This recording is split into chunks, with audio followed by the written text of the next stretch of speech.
you know that most of the rain that falls on land originally evaporated? This is called the water cycle.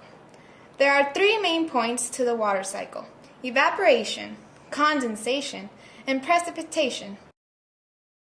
During evaporation, the sun heats up the water in the ocean, turning it into vapor or steam that then goes into the air. Condensation occurs when the vapor turns into liquid. This liquid then forms clouds. But what happens when the water has condensed to the point that the air cannot hold it anymore? Precipitation occurs. The precipitation stage is when the evaporated water condenses into droplets large enough to fall as rain or snow. Depending on the amount of energy and moisture involved, this process can produce anything from light rains to thunderstorms. The evaporated water can also condense near the ground as fog. Remember, water that goes into the air must come back to Earth one way or another. Precipitation that does not fall into the ocean is recollected by the Earth. Pulled by gravity, the water flows back into the ocean via streams, rivers, or groundwater. Some of the water is taken up by plants and vegetation. Plants use water in an important process called photosynthesis. Photosynthesis is the process by which plants create food, energy, and oxygen. They require carbon dioxide, water, and sunlight to complete the process. So why is the water cycle important? The water cycle affects everything on the planet. Water travels through the cycle, creating different patterns in weather and climate. What is the difference between weather and climate? Weather is temporary. The weather varies throughout the day and changes constantly. Climate, however, is observed over a long period of time, usually at least 30 years. Climate includes the average weather and can also be used to describe patterns in environment, such as drought in a desert for hundreds of years. The carbon cycle is another story upon which all life on Earth depends.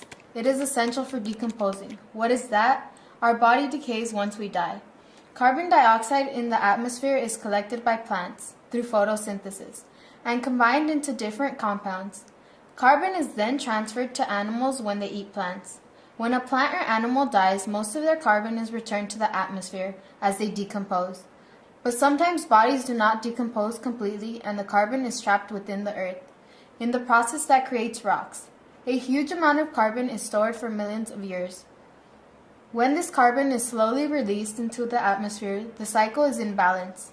There is a risk of unbalancing the carbon cycle by releasing more carbon into the atmosphere through the burning of fossil fuels.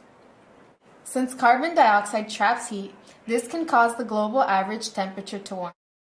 Many of us don't realize the influence the ocean has on weather and climate. In this case, the ocean dominates the Earth's carbon cycle. The carbon cycle is a series of naturally occurring processes where carbon is exchanged between organisms and the environment. When we breathe out carbon dioxide, plants take it in to release oxygen.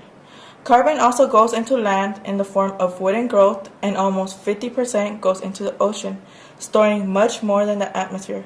Carbon dioxide is carried to the ocean by sinking currents. However, it has potential consequences to the biology and ecosystem. In addition, our atmosphere is not receiving much of the carbon dioxide it needs. The carbon dioxide in the Earth's atmosphere helps regulate the planet's temperature. When sunlight reaches the Earth, some of it is converted into heat. Carbon dioxide absorbs some of the heat and helps keep it near the Earth's surface. Now you can see how and why the water and carbon cycle affect weather and climate.